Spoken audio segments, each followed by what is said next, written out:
नाम है ज़रगम। ज़रगम नाम के इंग्लिश में स्पेलिंग है ZARGHAM, ज़रगम। ज़रगम नाम अरबी ज़बान का लफ्ज़ है। ज़रगम नाम की जिन्स लड़का है।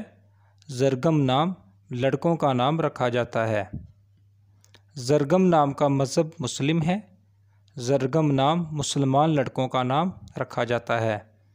ज़रगम नाम रखने की तफसील है मोहम्मद ज़रगम, ज़रगम अहमद, ज़रगम अली, ज़रगम हुसैन। ज़रगम नाम का उर्दू में मतलब है शेर और ज़रगम नाम का इंग्लिश में मतलब है लॉयन।